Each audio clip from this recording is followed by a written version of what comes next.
that is not in my control to start the session. So we finally start now, and once again, truly apologize for the delay there.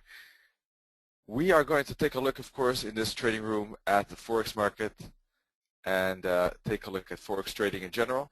This is specifically geared towards wave and fib trading. So for those of you who like Fibonacci and maybe even waves, you're at the good spot. But we'll take a look at other things as well, of course. Now, first of all, the risk disclaimer, explaining that trading for exchange and global financial markets is considered high risk and may not be suitable for all investors. Please seek the advice of an independent financial advisor for more information on that. And this webinar is for educational purposes only. So thank you for your attention on that. All right, we're going to take a look at Forex trading in these steps, specifically defining a trend and deciding if there is a trend and which way we want to trade it, and also looking for the opportunities, which could be a pullback, could be a pin bar, could be price action. That's all what we can be looking at. We'll be checking filters, though, if there's anything that could block the trade from materializing, such as divergence, for example. That will be establishing a trigger. A trigger could be, for example, a fib level, but it doesn't have to be necessarily entry at a fib. The entry could be, for example, a price action candlestick pattern at a fib. All right, so that's all how you can mix these elements to make a trade plan. With that said, let's move on to, first of all, the calendar. Last week, of course, we had the news event on the dollar with the NFP, which had good numbers. The funny thing is that the NFP and unemployment rate sent the dollar indeed up in value and the euro dollar down, but quickly we saw a reversal for more upside. We were talking about the euro dollar uptrend and that potential hook back for more, while the NFP made the hook, gave reason for the currency, the euro dollar, to make the downside, but then the technicals pushed it back up to the 78.6 at 137.20, which was our target from the very start of the last week. And basically that entire weekly scenario unfolded as planned. So I was very happy about that. Hopefully you caught some pips with that analysis as well. And the euro dollar basically did exactly what we were expecting it to do. So that was good. And well, in the meantime, this week we don't have much. We do have the Euro President Draghi speaking today. And we otherwise have nothing much. In fact, some pound news. Let me see the rest of the week. I don't think the rest of the week is that much either. Next week we have FOMC statement. New Zealand, oh yeah, we have the New Zealand, the Kiwi interest rate tomorrow. Odd employment change on Thursday. And Friday, nothing much. So let's head over to the chart. Salindra is not able to see the charts properly. Does anyone else have that problem?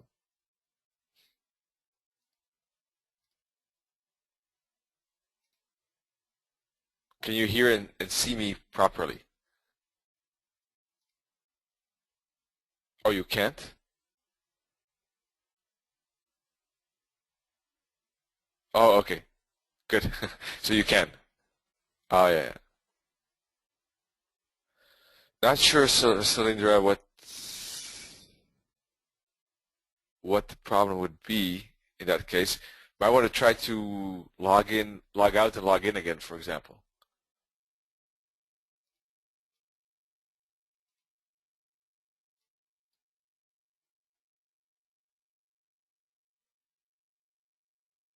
Or you want to maybe try to resize it somehow, because the others are apparently okay with this.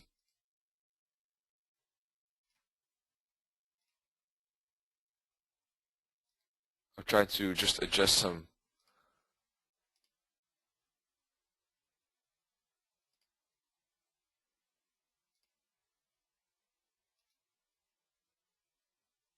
some screens. 1 second. I'm trying to find. I used to see what you see, but I cannot find that option anymore. Somehow strange. Okay. So sorry about that, but hopefully you can manage to fix that. Others are okay with the display, so I'm afraid that I cannot change anything here. It should be proper from our side. Okay. Let's see.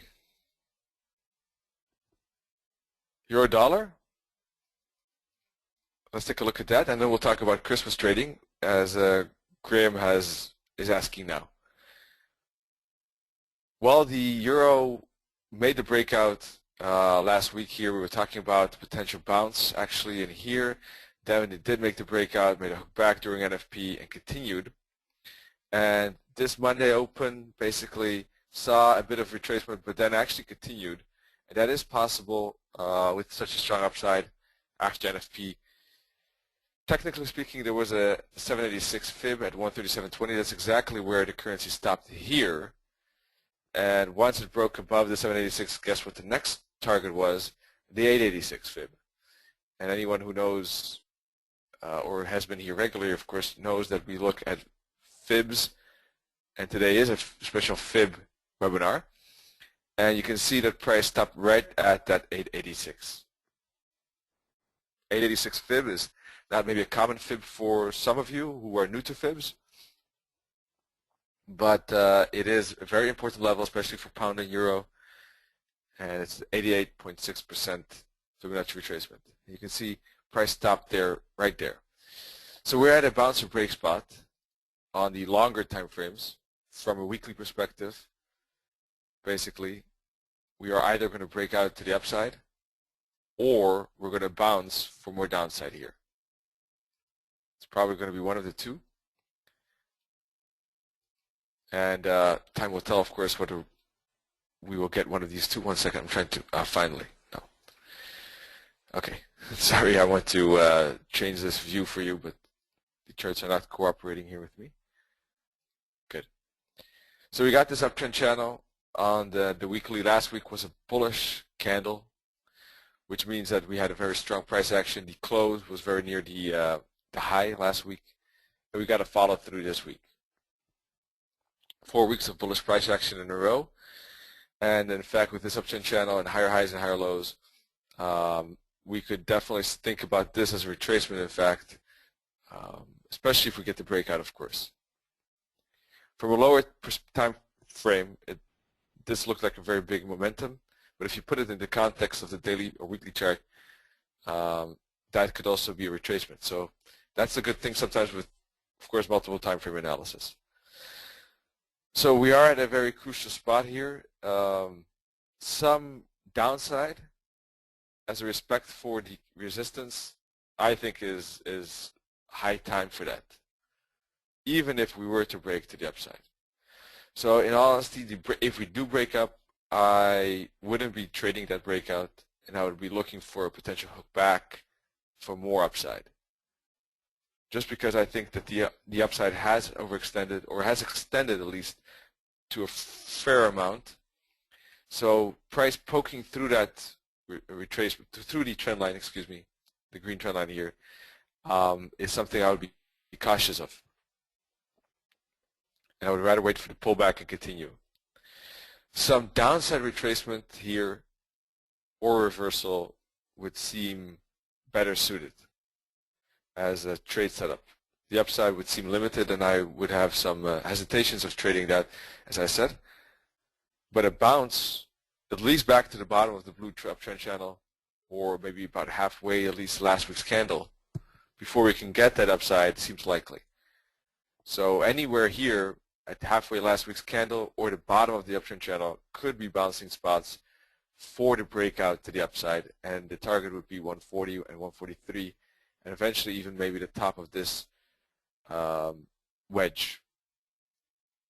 That's the breakout scenario to the upside. If we break the uptrend channel, we could see a fall to test this bottom at 131.50 and then 127.50 right there. So we have red arrows like this.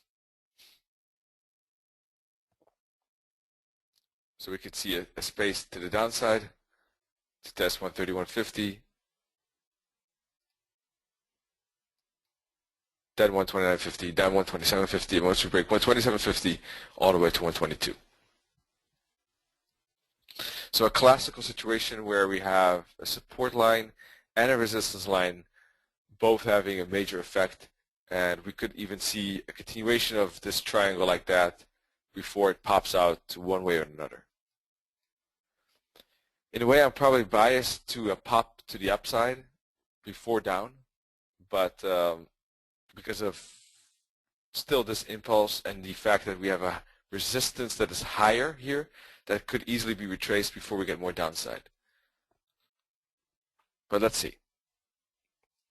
So down to the daily, and you can see this downside, which could be still the retracement, although it was an aggressive retracement. And this upside having a nice uptrend channel as well. The price is pretty close, or right at actually, the 886 fib.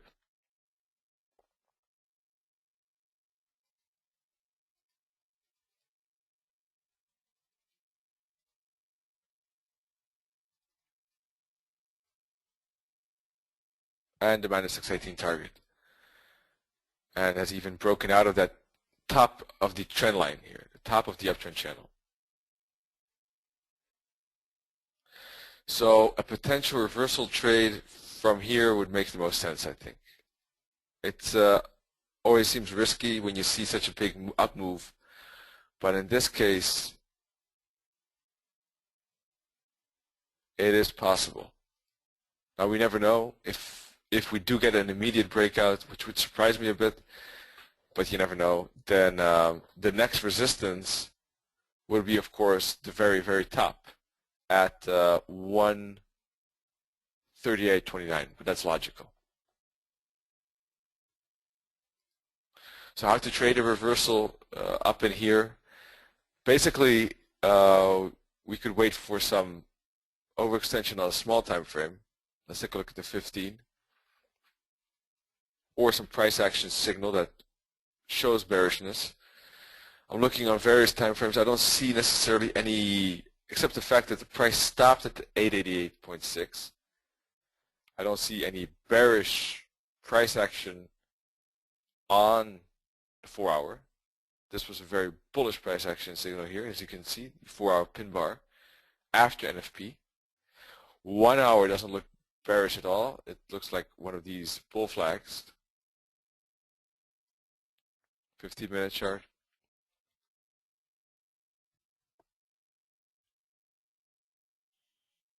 Doesn't look so bearish at the moment. So let's revisit it. I wouldn't say that now makes that much sense. I don't want to trade it to the upside. Yes, the trend is up. Yes, we did get some pullback here, which could be an opportunity.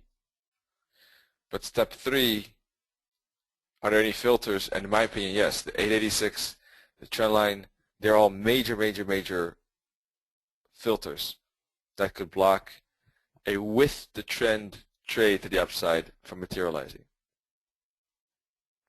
So I wouldn't want to trade it to the upside even though the trend is up because of those filters. And it could be a reversal spot. Do I want to trade at a reversal? Then I don't see any price action to confirm that. One way of waiting for it could be a break of this trend line, for example. A break of that might indicate the break of the upside. Or if we see any price action signal in here on the 1-hour chart, or a break of this trend line, could be the first indication of downside. If you feel more comfortable with trading the 886 without that confirmation, then you're probably in the trade, or you can take it anywhere and put the 12 stop loss 12 pips above the top if you want. If you don't need that confirmation, if you rather wait for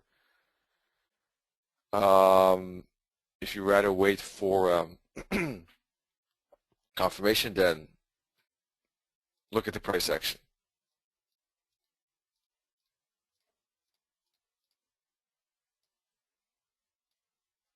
Thanks, Rich. Rich is sharing a screenshot with us.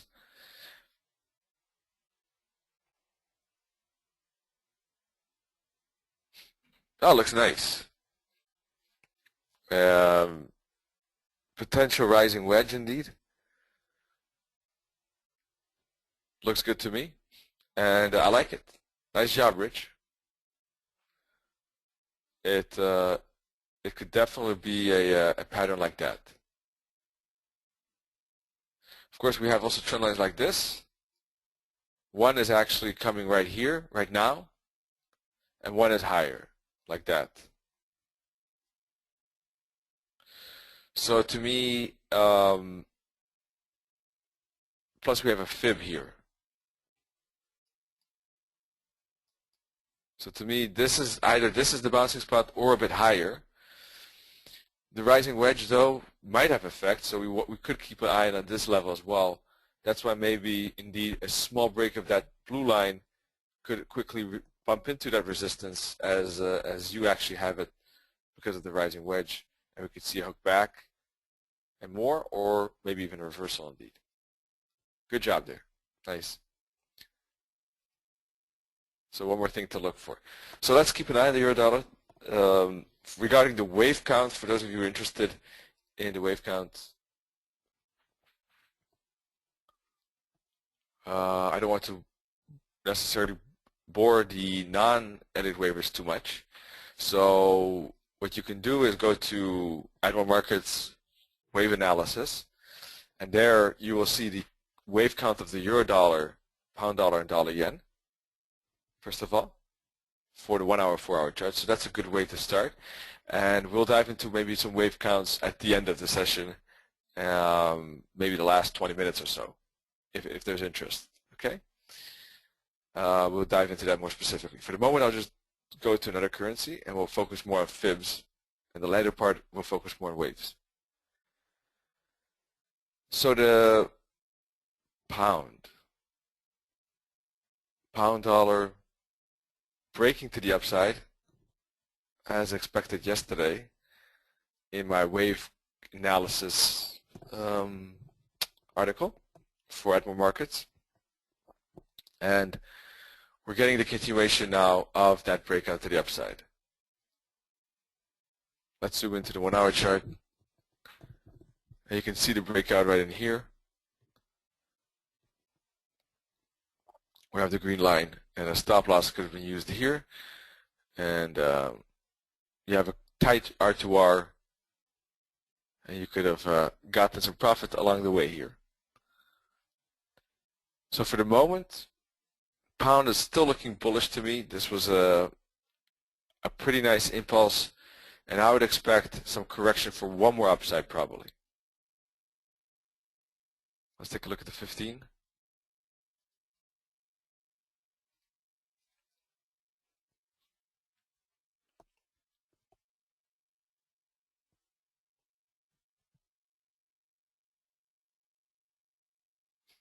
This looks like a nice 5 wave, to be honest, because it's so obvious. I want to mention it here.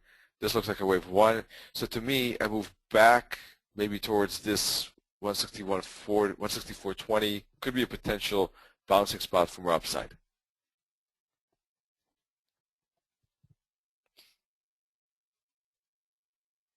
And we'll probably see this oscillator move down, then up again a bit when we do get the bounce here, and then we'll see it move down again, and then we'll probably get a bigger retracement.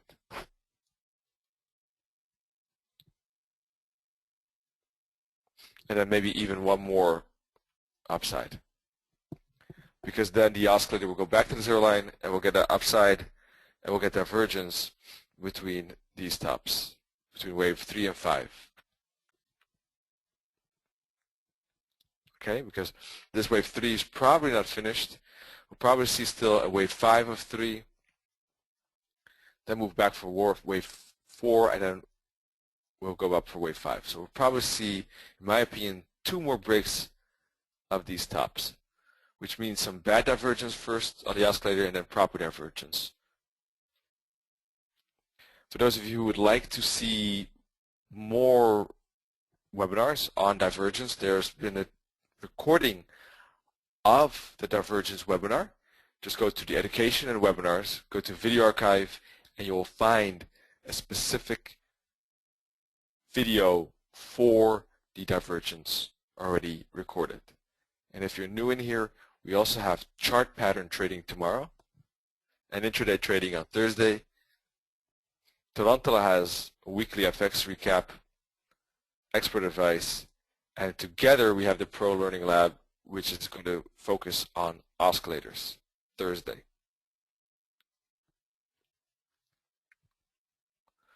So what would the target be for the pound?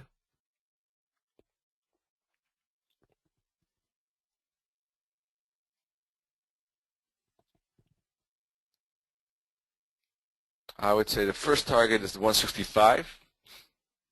So if we bounce at the 164.20 here at the 38.2 fib, the target would be the minus 272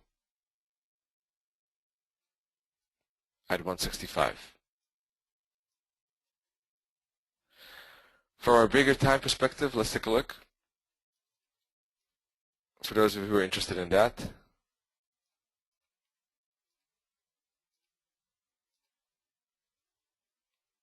This is the daily, and of course we've had a big momentum here, a bull flag, a break of that bull flag, and we're actually, right now, this is basically the breakout of a weekly resistance line, the green line. A weekly breakout to the upside. And the next resistance is on the weekly chart, this top, where we have the red line at 167.50.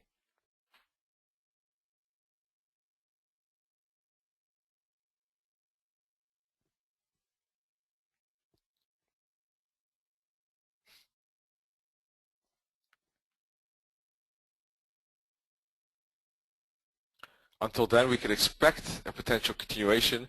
When we, of course, approach that 167.50, we might have some problems with continuing and might even see a reversal finally, or at least a pause for a breakout to the upside and continuation.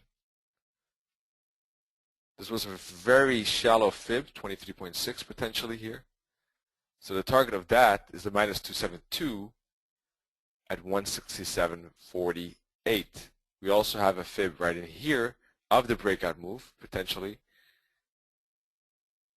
That's the fib is at the same spot. And what we're seeing here is a classical, basically, bull flag. So we see a break, pullback, continuation potential. If we zoom into the 4-hour chart, we can see that the breakout here, getting a break, pullback, which is a bull flag, and now getting a continuation. And this is all one movement on the weekly breakout.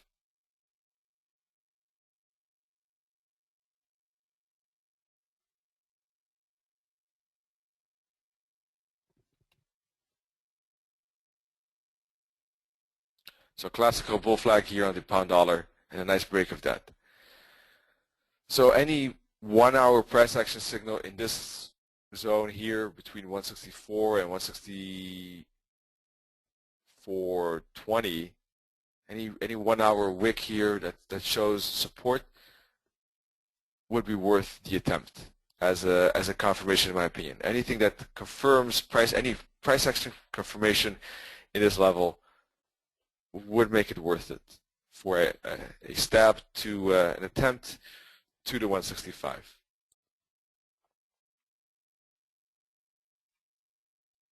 AUD/USD. AUD/USD had a bit of a wick here. We had a downside on NFP, like every of these dollar currencies first strengthened, but also the odd then totally reversed, and you see what kind of major wick that is. That was a bit surprising to me, how fast that happened, but the euro also moved fast to the upside. So the Aussie probably just followed that, although technically it was in the downtrend, or is in the downtrend still. Despite the downtrend, price is relatively still, of course, corrective, and it's having some troubles with downside, as we can see recently. Therefore, looking more like a wedge with some downside slant, but this is of course quite choppy relatively to this downside movement here prior to that. Also the downtrend channel, the blue lines, price has basically gone sideways and has reached now the top of the trend channel by going sideways. So whereas price actively retraced where I have the green line, in this case, down below here, it didn't actively move and retrace, but due to time, we are now back to at the top of that uptrend, downtrend channel. So basically an interesting spot because of that. If we break the blue line, we could be potentially moving back up to retrace the downside, and a 38.2 could still be resistance, a 50% and a 61.8 are still resistances. But we could see potential longs at smart places like the blue circle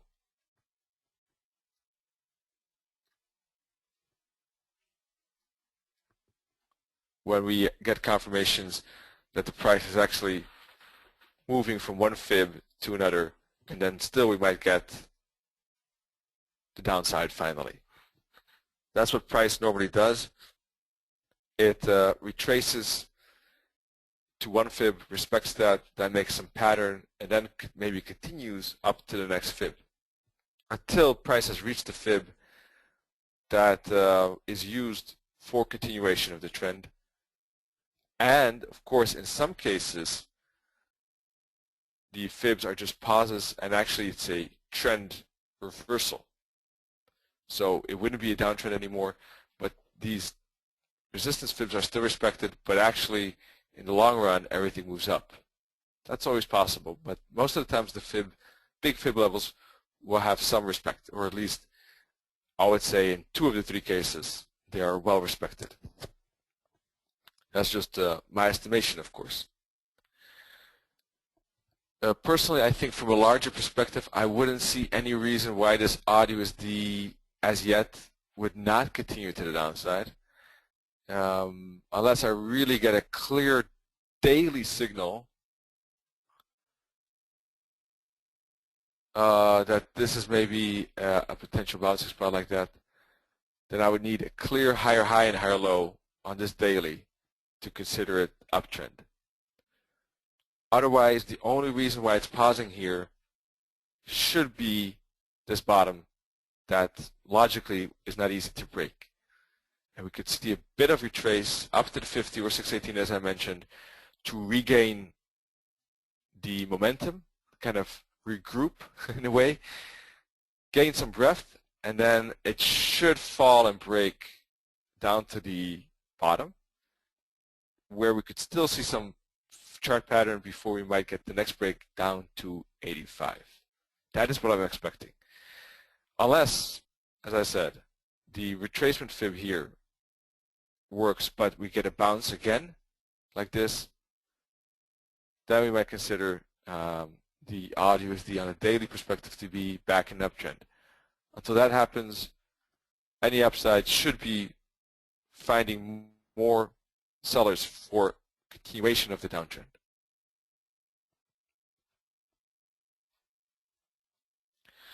So the only question is, will we continue front with the downtrend from the 50, the 618, or the 382, or will we not even get there because we are at the top of the trend channel and we will move down immediately?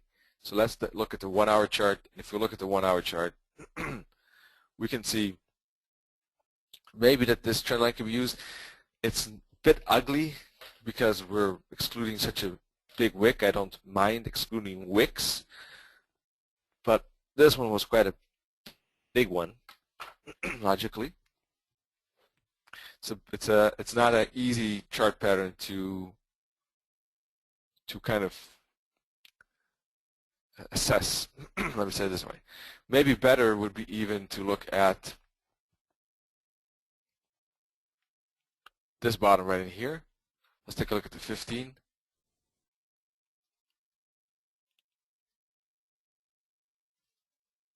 This 50-minute trend line could be more important, in fact, than this trend line.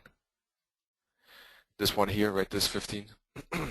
So break below there, although a bit early still on the 15-minute world, as we can see, because price is above the moving average, which on the 15-minute world indicates an uptrend, in fact. A break still below the red might be the first indication, or maybe the second indication, that we can continue already immediately.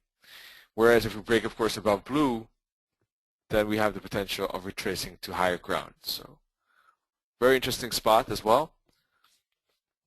And we're probably going to break out to one side or another, to one of the two sides eventually. Although in these situations, sorry, price could be bouncing back and forth between these two lines before it decides. Yes, this is the odd USD indeed, Adrian. Yeah, sorry about that.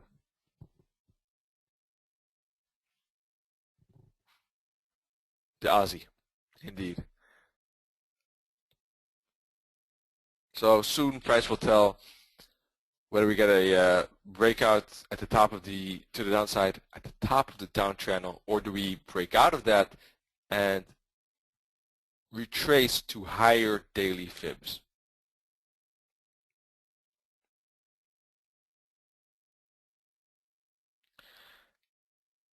All right, so let's move over to the dollar yen. Or if you have any specific currency you want to look at sooner, by all means let me know. We've seen massive breakout trades on the euro yen and pound yen. We've seen some upside on the dollar yen as well. The odd yen, of course, and the New Zealand yen have not been as proactive in their movement as the euro yen and pound yen. Dollar CAD has been very choppy in general. And we can look at other crosses. But if you have a preference, of course, let me know. Yes, those 34 EMA are 34 EMA close, open, low and high, sorry. 34 EMA close, low and high. And Graham also asked actually for the Christmas period. I forgot to answer that, in fact. Till now. I would say so far, of course, December has been has seen a lot of movement, in fact, which is quite normal for the first half of December. The second half of December is definitely a different character, I would say, and slowly but surely, from now on, we will should be expecting some slowdown. It doesn't have to happen immediately,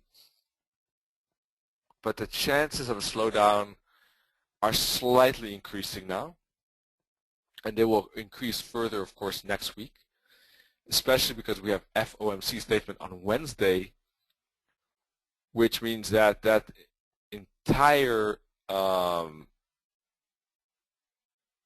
day usually, or statement usually, causes already slowdown even in a normal month, so let alone probably in December. You'll probably see your usual volatility during FOMC on Wednesday the 18th, but the week could be already quiet because of that.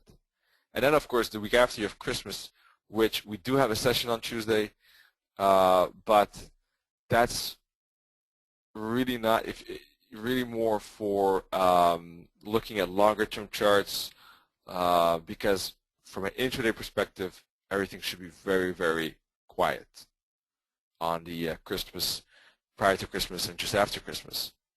And there should be really no movement. You'll probably just see price oscillate down and up by a few pips for quite a substantial time during that period. Then Monday the 30th, of course, we might see some movement, then a quiet down with New Year's Eve. Then, of course, January will have, I'm not saying that all these days will have no movement at all, but the reliability of those days is very minimal. Let me say it this way. And then the week after, things start to pick up again, slowly but surely. But especially the holidays, no one should be really trading in those days. And I mean the 23rd to 27th, I see no reason to trade, and nor do I see any reason really to trade on the 31st or 1st.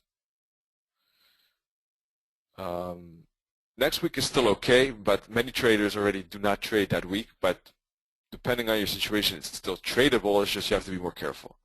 That would be my opinion. But Christmas really would make no sense to actually trade. So when we have a trading session on the 24th, it would just be doing analysis together and preparing what we could expect for 2014, if anything, right?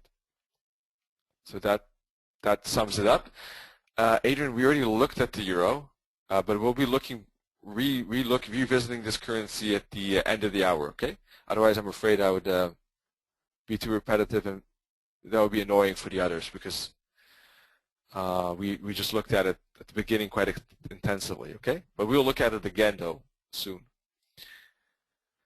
So I'll just continue with the dollar yen. And we had a falling wedge here. So that's important to see these patterns, and good breakout on the dollar yen. We are close to this top here. And that makes everything a bit more complex, because we are at a bigger daily top, actually, right here. So I am on the dollar yen in a wait and see mode at the moment. Either wait for a maybe bigger pullback to the bottom of the trend channel. If we get a confirmation of price action there or something like that, it could be worth an attempt for a long. But right in here, close to this top and close to the daily top, the red line there, going long, so close to resistance, is, in my opinion, not so good, and is therefore a filter.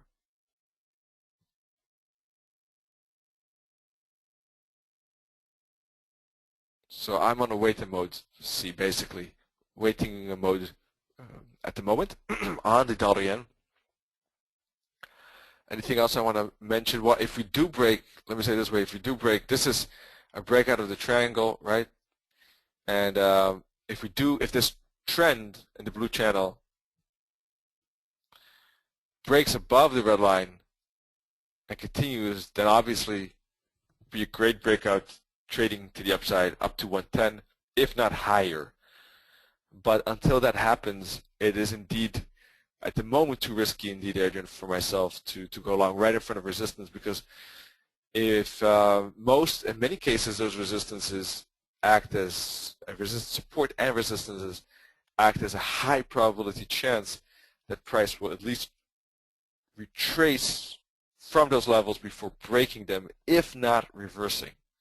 So we want to position ourselves long, not right in front of resistance, but after a pullback or after the break, and a sustainable break, of course, preferably. Sometimes difficult to measure, though. So let's move on, and we'll wait for the break of the red, or maybe a hook back to the bottom.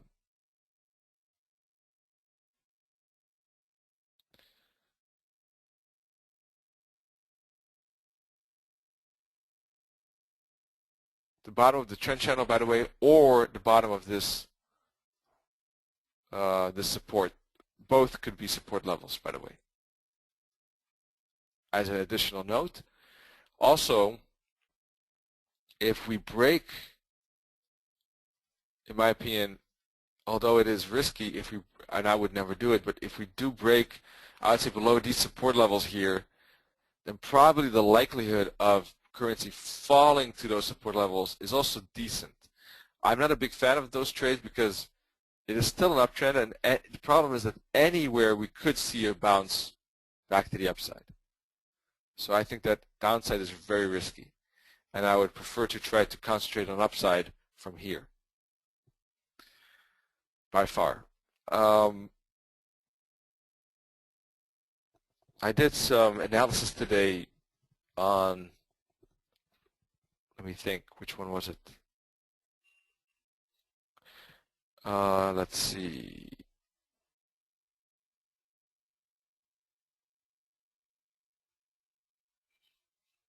forgot which one it was. I looked at pound CAD, sorry, pound CAD and Euro New Zealand and one more. Doesn't matter. We'll start with those. But we'll also take a look. I got some recommendations here from Yano. That's great. New Zealand Swissy, New Zealand dollar, and Swiss yen. Great stuff. We'll take a look at that. And one more question. How to identify support. Support is basically, could be various things. It could be, most logically, is basically the fractals like this, for example. We have obviously here, for example, we have the green circle. This is a bottom. Those bottoms are important supports. This is a top, so that's an important resistance. Those are the most easiest to identify. Those are clear levels, clear horizontal levels. So daily, weekly, 4-hour, depending on the time frames, any clear bottom or clear top is a support or resistance. But also, for example, a pattern like this could become support. Now it's resistance, but when we break through it, it becomes support. A broken level could often act as the opposite in the future. A fib could be a support or resistance as well. Moving averages could be support and resistance as well. So you got a lot of different things that could provide that. The easiest probably is horizontal levels. And daily and weekly tops and bottoms are always key levels. Pivot points sometimes even as well, by the way. And we'll take a look at gold as well. First of all, I want to show you this Euro New Zealand. And need to go to daily. I was looking at this Euro New Zealand and it looked suspiciously like a potential expanding wedge, in fact.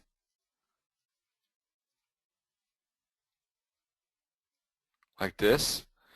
We had downside up to the 3D2, up to the 50, up to the 61.8. So we see a certain pattern, of course, and that pattern we see many times with the fibs. Oh, Sokol, thank you. That was the third one, on New Zealand, indeed.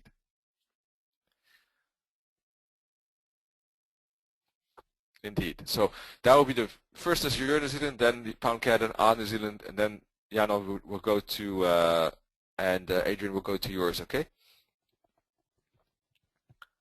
Let's see. So this looks like a expanding wedge to me, where the fibs are still reacting as a resistance, and we had a very impulsive down move here. So could this be a potential to move down to, for example, this minus 272 target? Maybe. It's a bit difficult to predict such a thing because it's such a grand move. Another way, indeed, is a broadening triangle.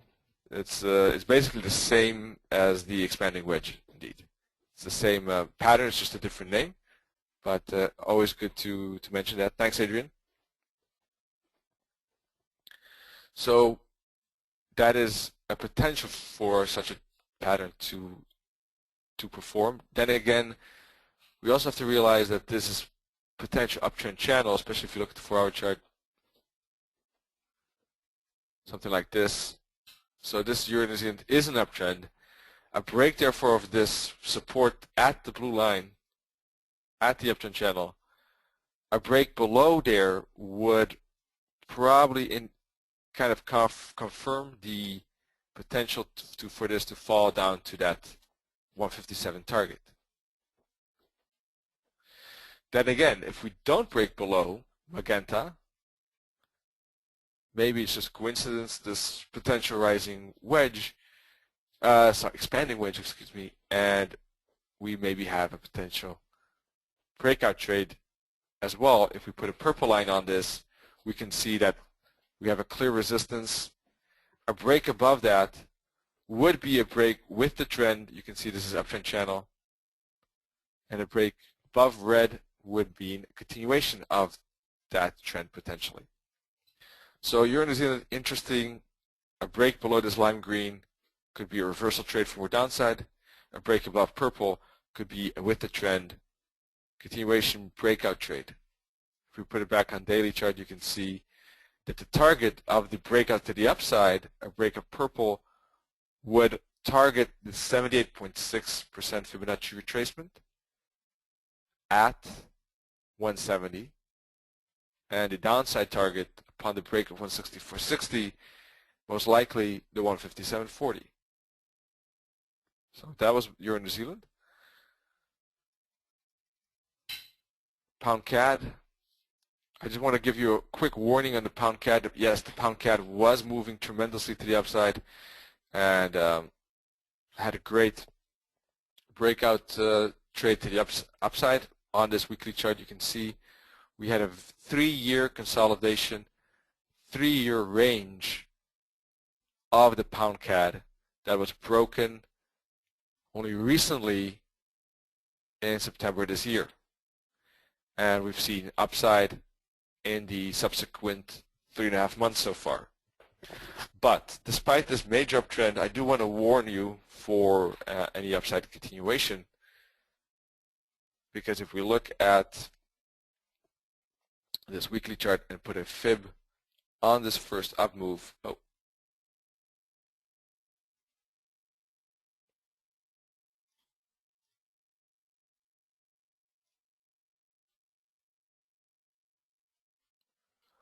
what do we see then? Price is right at the -618 target. So we stopped at the 272. If you zoom into the daily chart, we can see price stopped there, paused, and then continued up to the -618. The trend does not necessarily have to stop there, but there is a potential for this breakout trade to stop here and either reverse for more upside, retrace for more upside, or maybe even reverse for a bigger downside. This is a resistance spot. So therefore, if you look at the weekly again and then zoom in, we can see a doji last week right at the -618 indecision candle. So for me, we would clearly need to break this top at least by 20 pips for me to consider breakout trades to the upside again.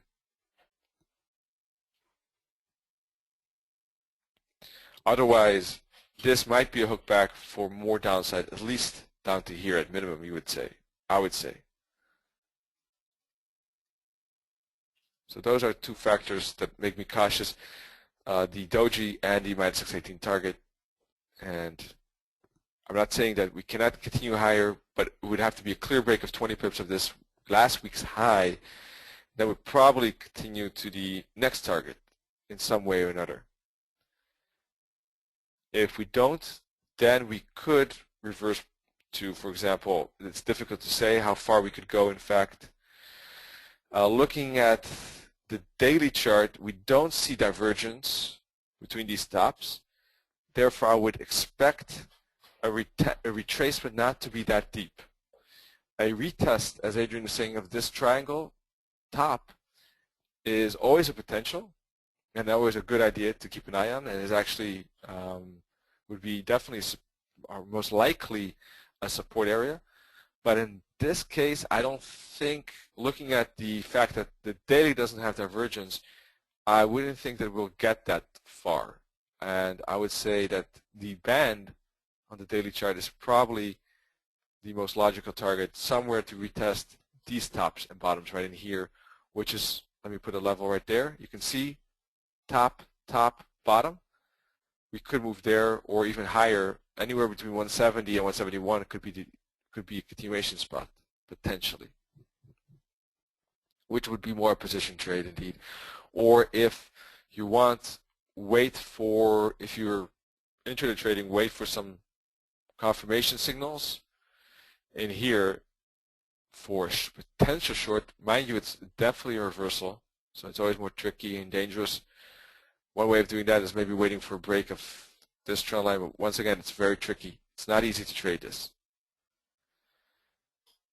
The other way would be to wait for price to get down or break higher, and having patience is never a bad thing, and waiting for some price action confirmation here to take it up.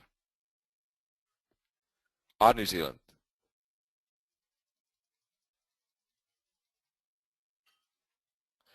New Zealand has an interesting setup here where we have a downtrend channel and price is not able to break this bottom of the downtrend channel. It's pushing here but not able to break it. So it's very risky because price could just go sideways like this, but a retracement, in this regard wouldn't be all too strange. First of all, we have some bad divergence on the 4-hour chart. Look at the green dots at the bottom, which is of course proper divergence on the lower time frames between these bottoms on the price and on the oscillator. We have a potential maybe of some kind of falling wedge pattern in a way, like this, or we already had it here in fact, like that, broke out of that, hook back, and the hook back couldn't break this bottom for the moment, which is looking something like here. When we moved up, we had a hook back and we had more upside. That too could happen here. So it's definitely reversal, it's definitely retracement. Sorry, it's a dangerous trade because it's reversal, retracement potential. The trade idea is hunting for retracement potential, right? So that makes it more dangerous. But looking at that, a potential to go back to the top of the trend channel before we fall again is possible. If you then put a fib on this downside, let's see, maybe a move up to the 38.2 or 50 fib, or even the 61.8 is possible.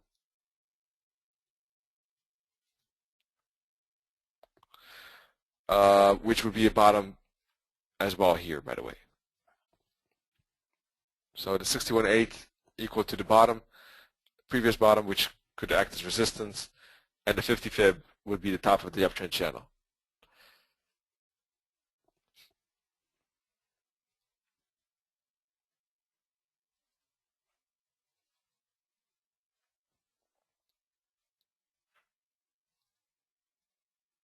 Take a look at the 15-minute world. 15-minute world is pretty choppy here. But we know now that we understand the long-term setting. There's a kind of a wedge here, and a break of either of the wedge could be interesting. This for downside continuation, downtrend continuation, and a break of the purple could be the first indication of indeed the retracement to higher levels. If we then zoom into the 1-hour chart, basically a break above 109.85.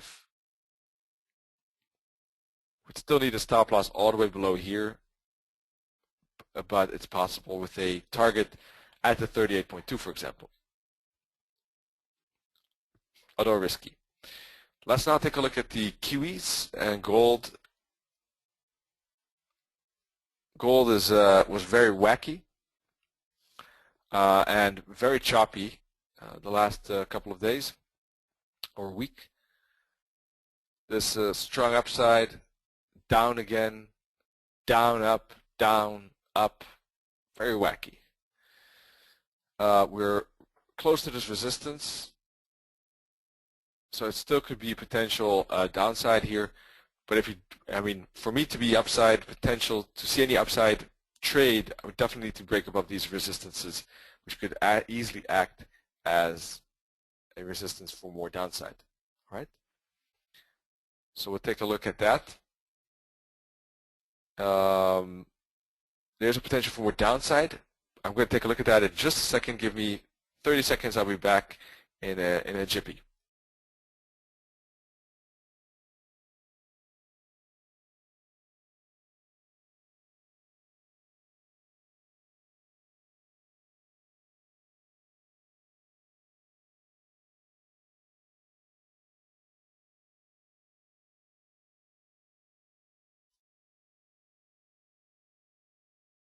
All right, folks, thanks for that. Sorry about that. I'm back. So I was talking about this resistance, that it doesn't make sense. These are clear tops here. We need a moving average coming in like this. We need a break of those levels and hook back to it probably to be able to take gold to the upside. Downside is possible upon the break of the resist support here. We do have to realize that we're pretty close to this daily support, which could provide eventually reason for this XAUUSD to move back up again. If there is any long-term trend, it's still down, despite this recent sideways move. But this is a very strong trend indeed. This was a pretty decent retracement. But we then again also have been moving down again pretty strong. There is a potential for this to pop up like that to 1520, but we definitely need to break above 1260 before we have any chance of that. And for downtrend to continue, it would be nice to break this bottom eventually for more downside as a confirmation of that. Or at least, at minimum, any downtrend continuation would have to see a break of this green line. Or if you want to be a bit more speculative, even here is a potential because of these resistances.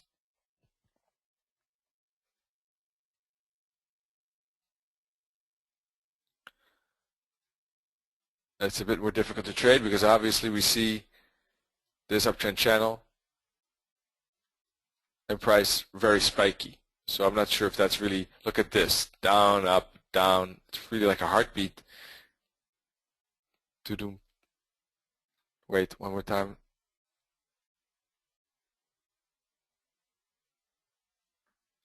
Very funky. So waiting maybe for some confirmation here, not a bad idea. But a break of this channel could see that move down. It depends how eagerly you want to trade it maybe, or how often you trade it. But a break of that channel might see some downside.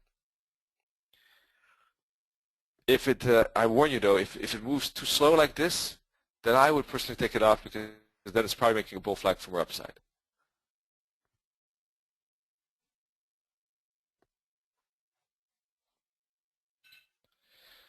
Volume, yes, I don't use it, so I'm not too familiar with interpreting it. I use the oscillator basically for the momentum side of it, the awesome oscillator. But it could make sense indeed. I just don't have any feeling for that, or not much. Let's see. Kiwi.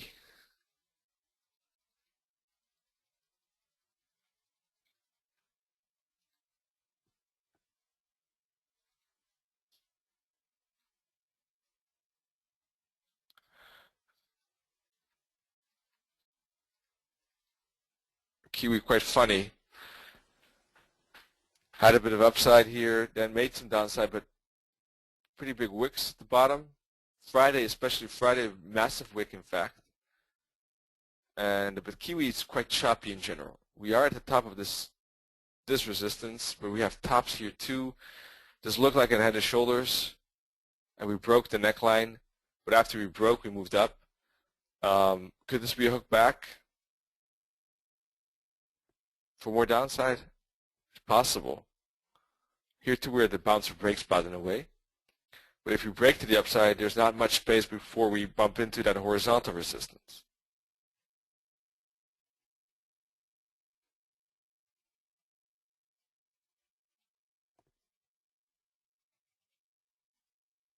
So, not an easy place for, in my opinion. Let's take a look at the weekly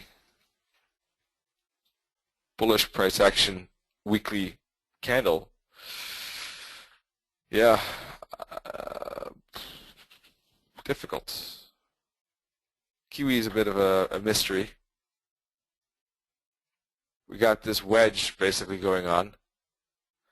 Price is just bouncing in between those wedge lines. most recently as well. About halfway that weekly wedge.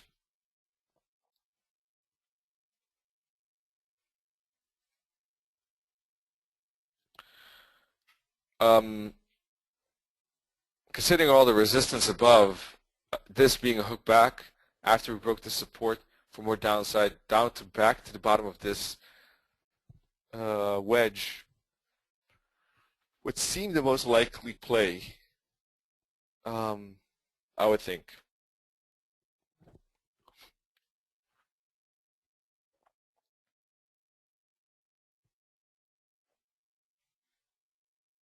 Four-hour chart. So I have to keep an eye on whether this will get a turn back to the downside. So we can take a look at lower time frames even. If you like that potential, then probably break below this 1 hour support level with the stop loss above here or here would make sense for that reversal trade.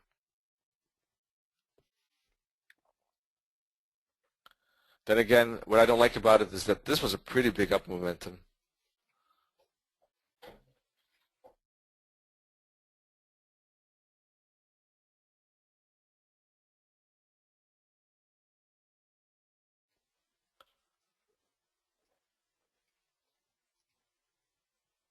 Not an easy currency at the moment. We could have this uptrend channel, for example. That's why I'm very leery about a reversal trade like this. It could be a 1, 2, 3, and then we see a bounce here.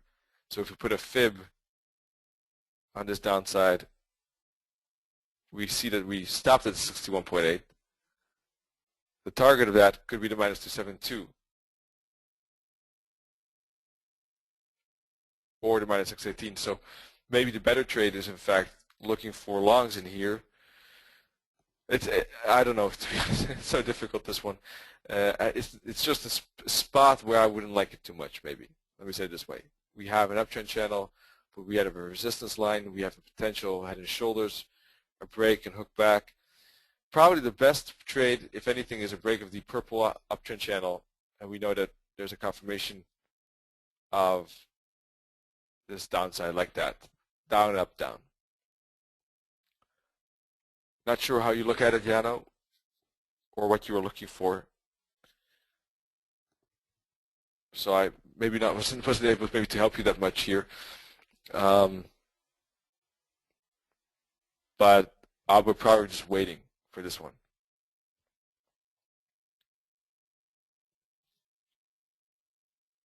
Break of probably the uptrend channel or break of the green line and a hook back, probably the best ones.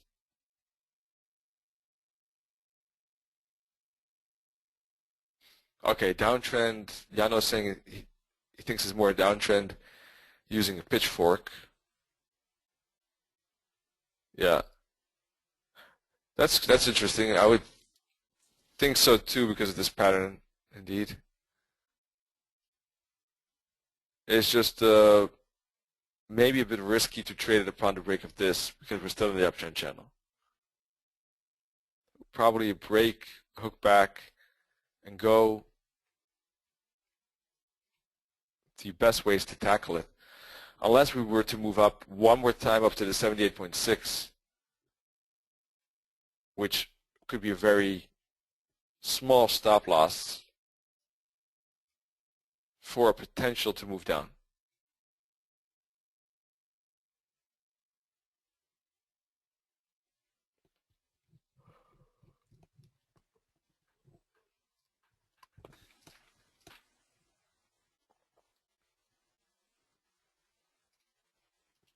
Take a look at the New Zealand Swissy.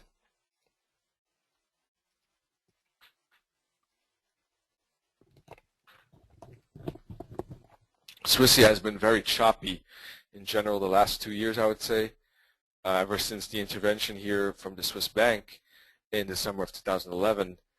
Really, and the subsequent follow-through, of course, which did last a couple of months. Price has not really moved that much on the Swissy, and other currencies have been really trending more.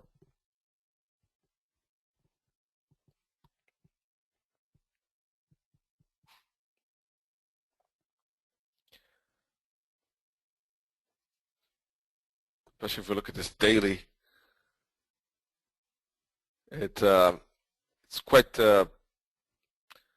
creative how the price is moving here. Let me just say it this way. You can draw a lot of trend lines because there are a lot of potential chart patterns here. It's kind of funny how what kind of things could be drawn here because of that. There are really a lot of wacky up and downs. In fact, this was a strong down move, but this has been a lot of up. Looks like gold on the 1 hour chart here to me. It's quite funny. Let's take a look at the weekly again.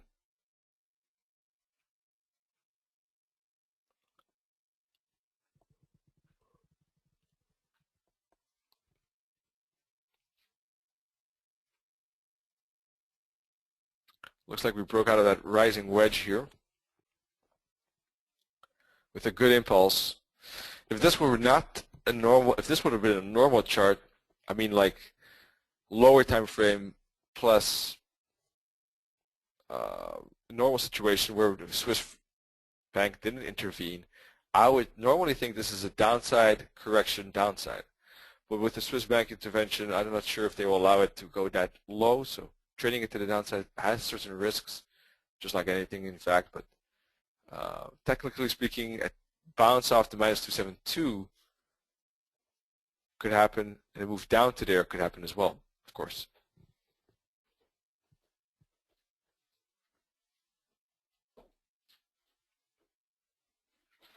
Looking at this daily, we went to the 38.2, the 50, and 61.8. A break above the trend line, we could see it move up to the 78.6, and a break probably below this purple line could see continuation of the downtrend.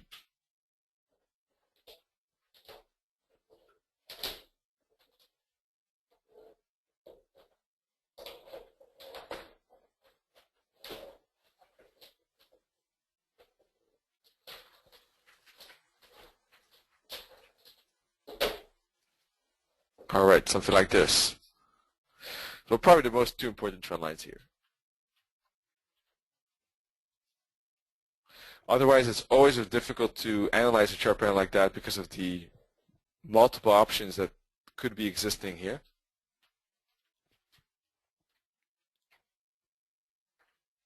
This recent part has been trending nicely to the downside though. Although, of course, most recently, there was a very strong bullish price action. So I would really want a break of either of these lines. Let's take a look at Swiss yen.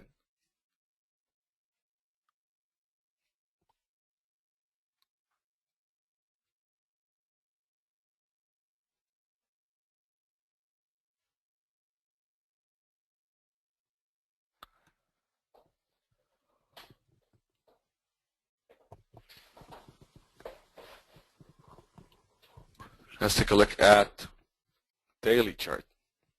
Swiss yen really breaking into uncharted territory, in fact, at least if you look at it from this monthly chart, not much price action, or not any price action has been above 108. I don't know how that was prior to 1999.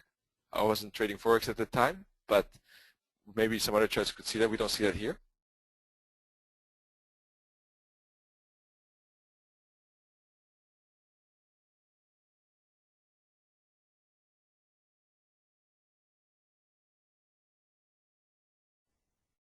So interesting development there. It was, of course, pretty sturdy uptrend, in fact, on the Swiss yen. The Swiss strengthening. And the funny thing is the Swiss was strengthening here despite the yen actually being in a the downtrend here. The yen was strengthening against all other currencies, basically, except the Swissy almost. That's very interesting. The Swissy was even stronger than the yen because if you look at all the yen charts, the dollar yen, the euro yen, the pound yen, all of them were downtrends. Here, is one of those exceptions, I guess. Well, maybe I'm getting the time frames confused. Let me take a look. No, look, you're clearly downtrend.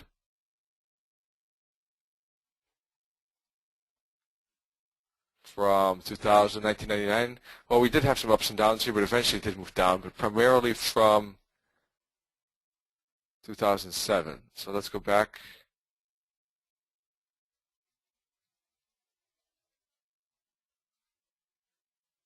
How about the odd yen? Had some upside as well, in fact. So the downside was primarily actually from 2007, not so much before that, except probably the euro yen and pound yen. No, they had an upside too. So the downside is actually more from 2000. The upside was the yen weakened more from 2007. Sorry, strengthened from 2007, weakened actually before that, but had its strength before that. Because I remember trends on the yen of strength, but they were even before that. Then we had a weakness, then strength. So that actually correlates pretty good with the Swiss yen. Sorry about that. So back to the Swiss yen. Anyhow, it's too long of a time frame, but to look at. But what I wanted to say is that this downside, relatively shallow compared to other yens, that at least. Also, relatively speaking, very high, of course, price action on the Swiss yen. And this was really a rocket here. Up and down. Down, up, down, up. Weekly chart. We had a bit of a slow start here and a recent breakout through the resistance acceleration. So how far can this go? Well, difficult to say. We can put a fib on this monthly chart. Let's see where the fib targets are. Why? Because there are no resistance levels that we are aware of to the left that could act as a potential stopping point. So the only thing remaining for us to look at are the fib targets. There's no resistance that could be in the way. So let's look at those targets on a weekly chart.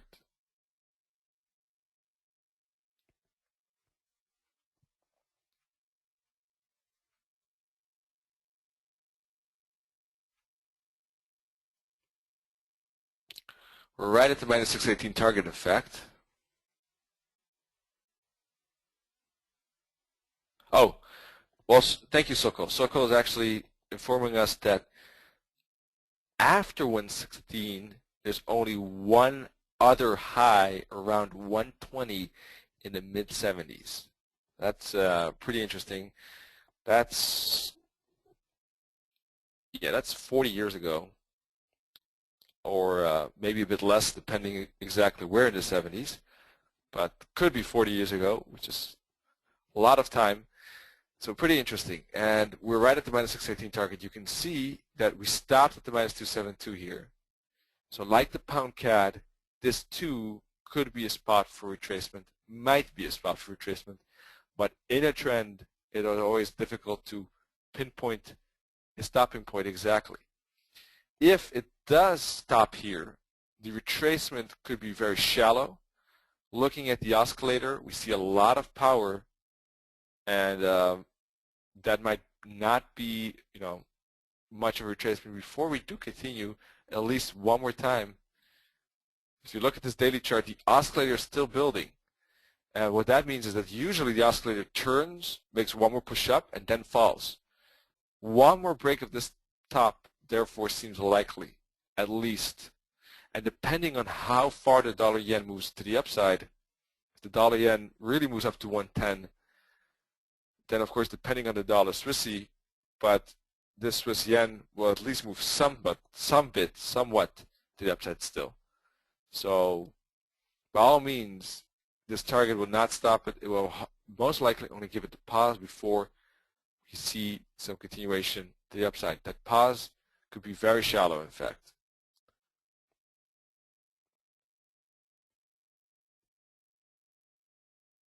but because we are close to a target, I would therefore not be interested in upside as yet. And in this case, would want to see retracement before taking it up again on the Swiss yen. So some questions, and then we're close to reaching the end time, unfortunately. AO, is AO good for momentum indicator? Yes, I think it's very good. If you look at the 4-hour chart, for example, you can see how the green bars above the zero line indicating it's a trend. Obviously, I don't use it as a standalone thing. I use it as a combination for direction, for trend basically, for divergence, for edit wave, for placing fibs. We didn't really talk about waves too much today. If you have any wave-related questions, by all means let me know. We still have 10 minutes. But I think I'll be only able to probably handle 1 or 2 questions. Otherwise, we do have another wave and fib webinar, I think. Or I'll plan one at least for next month. And so sorry about that. The waves, I wanted to talk about it at the end, but time kind of escaped my attention. Let's see, any other questions?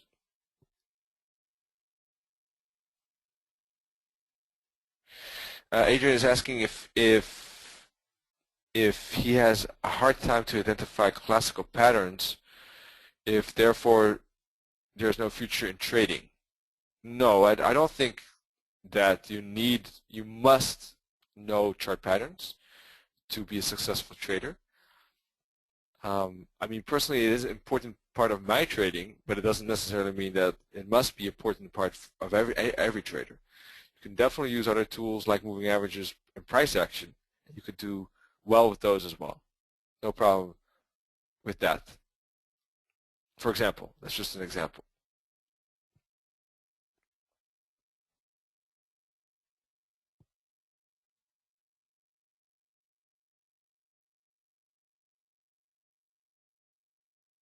Let's see, how to pick good pairs to trade for scalping.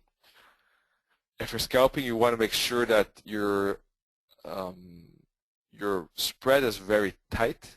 So personally, I therefore would recommend, first of all, that you choose Admiral Markets as a broker because they have a very tight spread, which is important for scalping. If you're looking to scalp, usually your dollar has the tightest spread, although with Admiral Markets, other currency pairs are also very tight, which is very important. Your cost of transactions when scalping rises quickly, so you need to minimize those costs to keep some profitability left. Therefore, basically, currencies that have low spreads is probably a must, I would say.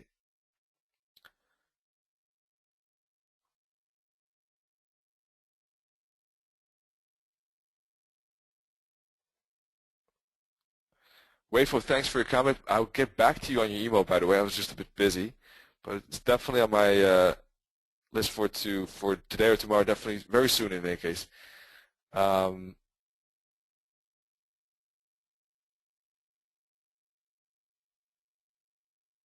Let's see.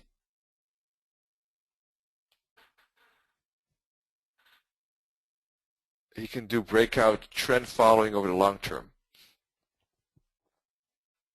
Yes. Trend following is always, yeah, it's always the natural way, kind of like we like swimming with the current of a river or sea. It's always easier indeed. And Bjorn is asking if I know a system called Symphony. No, I don't know it. So unfortunately, I cannot give you any advice on that. No, sorry about that, but Don't know it. So, okay. Interesting.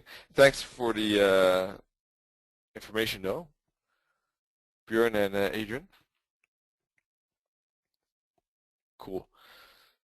So maybe I don't see any wave questions, but if you do, by all means, let me know. Otherwise, the euro yen and pound yen, they do have reached certain levels that I would like to see some retracement, some chart patterns first.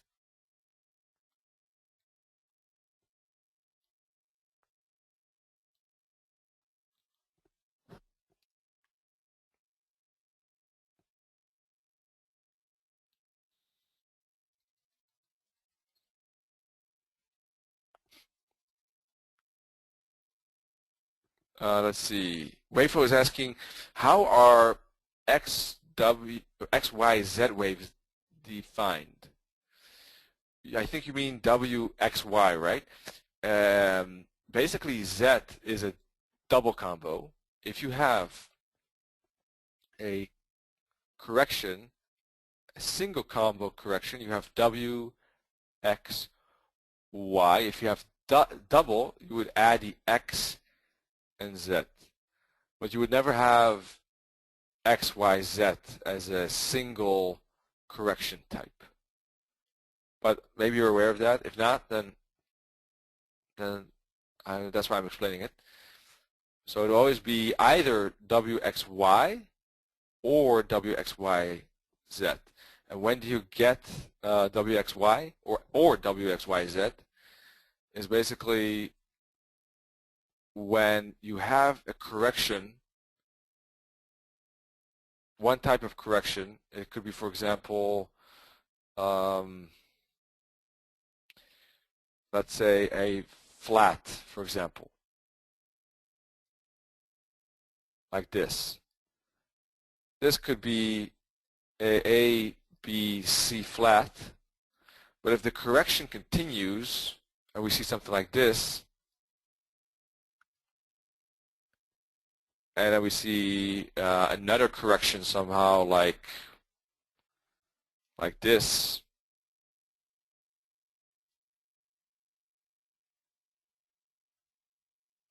then we could brand it the ABC. We would then start to call a W. This ABC we would call an X, which is the link between the next correction, which could be a triangle, and the triangle could be, for example, a contracting triangle.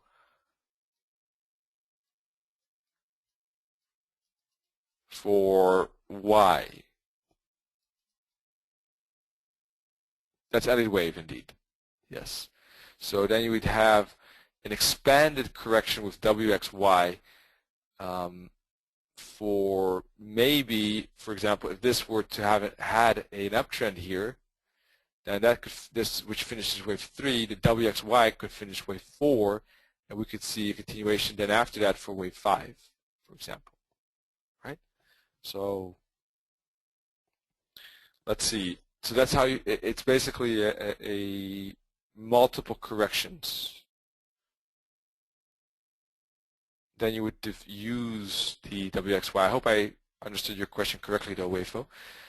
Basic eddy waves usually, yes. So the usual pattern is indeed there's 1, 2, 3, 4, 5 ABC.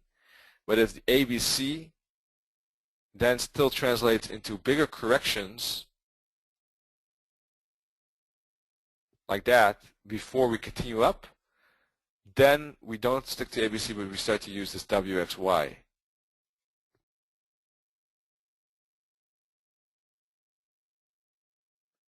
Yep. Thank you too, Piotr, for being here. And I hope to see you soon. Wayfo is asking about dollar yen daily chart. So let's go there.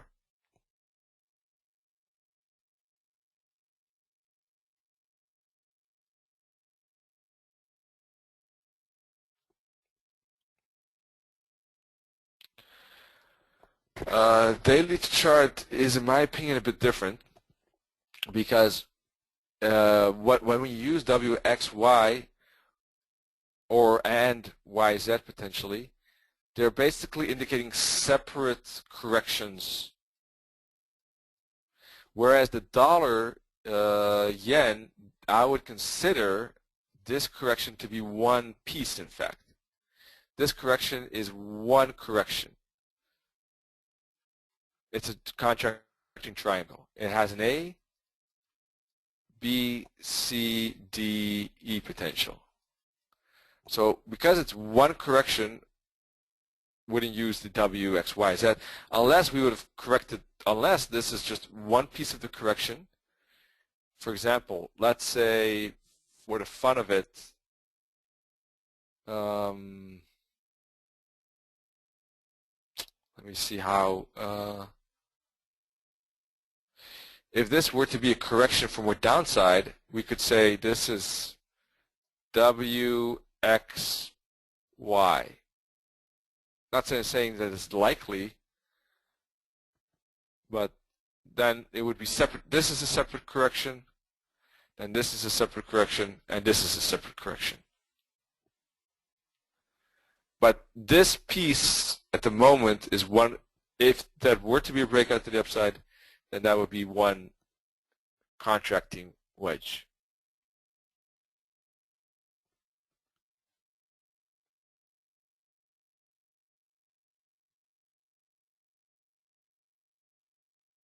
The range bar trading, I'm afraid I would not be able to do, although it's an interesting idea.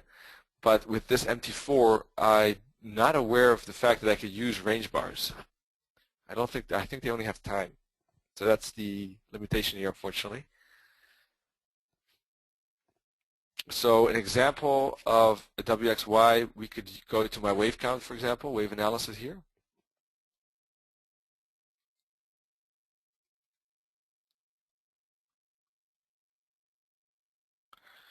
And I'm using WXYs on the euro dollar, for example, at the moment, where I'm looking at this as one correction, this one, and then this one.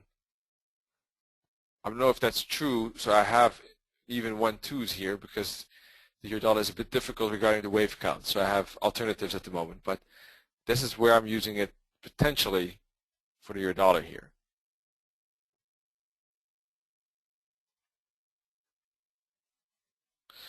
Dollar yen support, I would expect basically it could happen soon, either here, but that's risky because of the resistance, or otherwise back at the bottom of the trend channel or this horizontal level.